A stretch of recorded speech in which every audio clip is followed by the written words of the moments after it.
My name is Betty Amstutz Gerson, Gerson,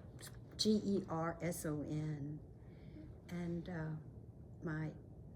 the Gersons were living in I come from a liberal Jewish family. The Gersons and the Baums were the Khans. We were members of the local liberal Jewish community.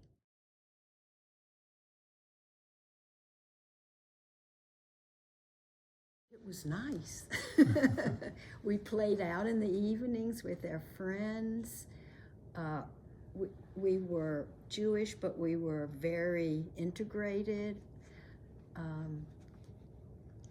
Our Jewish community was very warm and nurturing.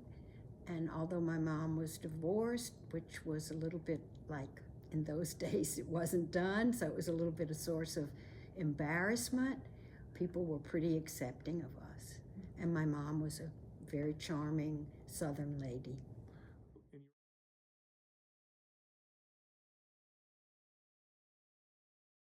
Just very charming and friendly and hospitable. But the other thing is, she did have very strong, she was not going to man the barricades in the civil rights movement, but what she taught us at home was to be kind to everybody, not to judge people by their skin color or how much money they made or what their religion was.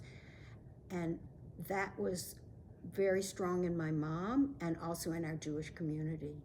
I remember our Jewish community, we talked about ethics as much as anything. Being a God-fearing person was basically being an ethical person in your relationships to other people.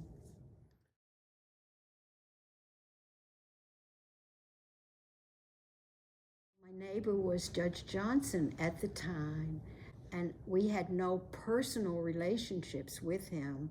We never went to his house. I think he had a son who was younger than I was, and actually that son went to school with my cousin, Mary Lynn, but I didn't know them personally in any way at all. I just knew that he was a very brave man and that he was standing up for the values that we were afraid to stand up for in a, what would the word be, in a public way. When I realized the really unsavory side of the civil rights, of the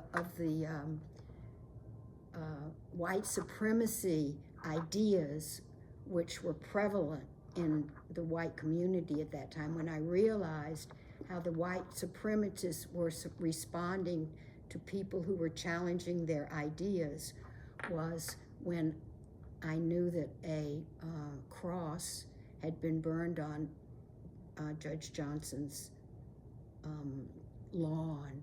And actually I embellished that in my book because I didn't really walk by his house that day on the way to school, but we knew that the KKK had visited them in the night and burnt a cross on his lawn. And then I also knew why they did it, and that was because he was supporting the people who were doing the bus boycott and the Montgomery Improvement Association. And in my family, we lay low. We didn't want to rock the boat, but we knew that was, in our hearts, we were sympathetic with the movement.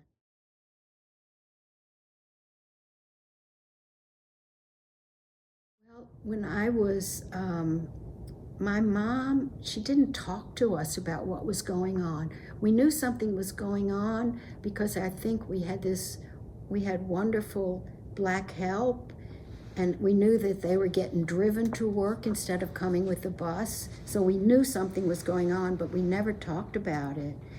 But one day, I was with a friend of mine whose name I won't mention, and we went to in those days, we went to the local drugstore. And the drugstore had a counter where you could get drinks, but it also had a magazine section. And that girl said, "Oh, come have a look at the magazine section." And she pointed at an issue of Time magazine, and she said, "That horrible man, Martin Luther King, is on the cover." And I didn't know who Martin Luther King was, but I knew she wasn't right. I don't know how I knew that, but I knew she wasn't. And I later found out that her father had been one of the people who had founded the White Citizens Councils. So she came from a very prejudiced family, which my family wasn't. And the thing that saddens me is that we were afraid to say things like, he's not so bad. I mean, why couldn't I have said, oh, he's not so bad? Or another incident which I remember was we were driving in the car when I was a teenager and we got our driver's license, and another girl in the car rolled down her window and just screamed at some black woman walking down the road innocently. I don't know, can I say the word? Dirty nigger. And why couldn't I say, that's no way to talk? I mean, and we didn't even do that. That's how intimidated we were. And that's how we let this venomous kind of mentality take over. Because a lot of us who knew better were just like that. That's, when looking back, that's what I feel really sad about.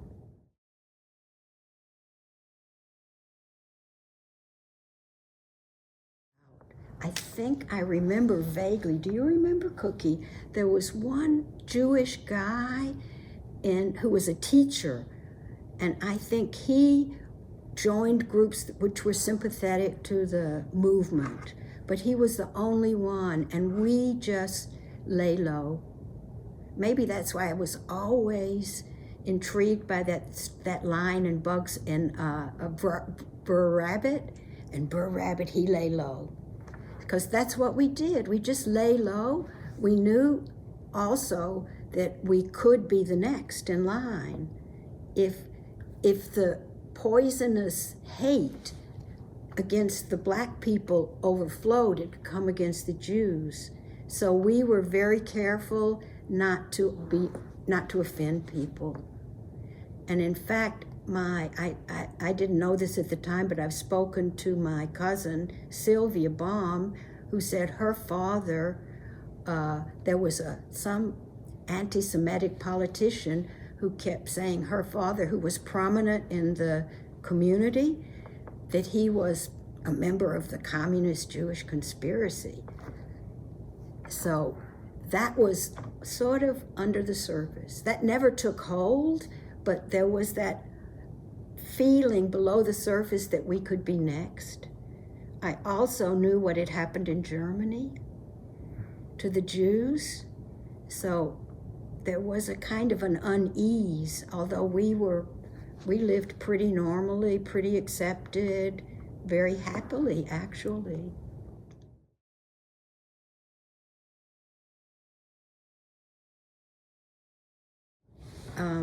My mom was a single woman, and I think I don't know why she moved, but I think she just wanted a more interesting life than she had as a single woman in Alabama at the time, in Montgomery. And we had relatives in California. So she said, I'll go try living in California. And then she went. I was accepted to Stanford, which I never expected to be, but then I went to Stanford. My younger sister, Kathy, went to high school in San Francisco, and actually, we felt right at home. It was great.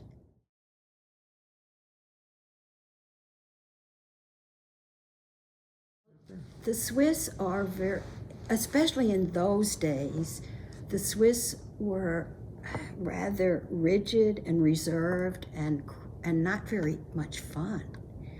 Well, I used to make a joke, well, you can't expect a banker necessarily to be romantic, right? So it was tough. And also, it's a very difficult language to learn because there are two languages. There's High German, which is the written language, and Swiss German, which is the spoken language, and they're quite different. So it took a long time to learn the language. But in the meantime, the Swiss, luckily, have lightened up a lot. So I really like living there. And we have, what I really like living about there is also we have amazing public services.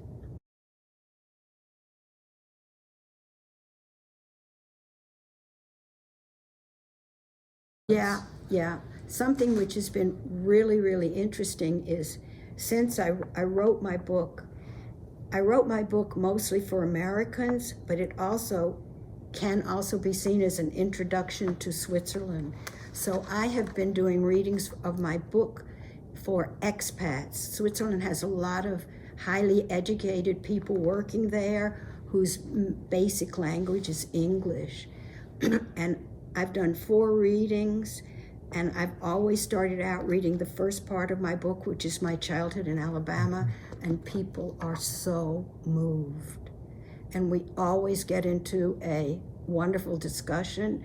And I can remember even a Canadian woman saying how she experienced the same sort of thing in Canada, where dark-skinned people or immigrants were treated badly. So that resonates, that my Alabama background resonates with a lot of people.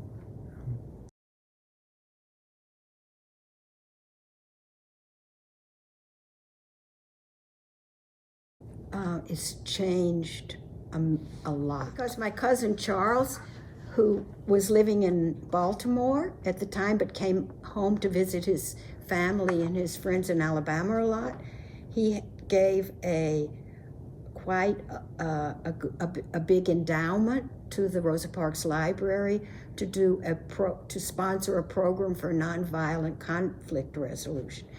So the Rosa Parks Library said, okay, we will dedicate our atrium in the library to Charles, my cousin.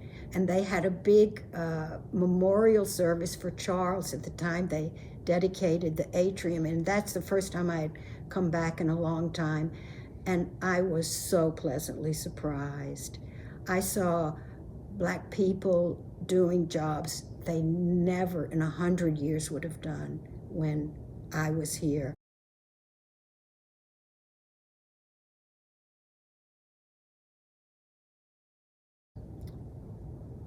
I mean, I admire him so much because I knew how my family, we had our heart in the right place, but we just didn't have the courage or whatever it took to stand up and say, this is bad and we should be doing things differently. And what I really admired about Judge Johnson was he was really willing to take the consequences of being different and doing what was right. And the consequences were immense. To have a cross burned on your lawn, and I later heard that somebody threw a bomb at his mother's house once, and the courage and just to be ostracized, to be ostracized and your worry, is your son going to have friends, or is he going to be labeled something negative and people want to stay away from him? The social ostracism was immense.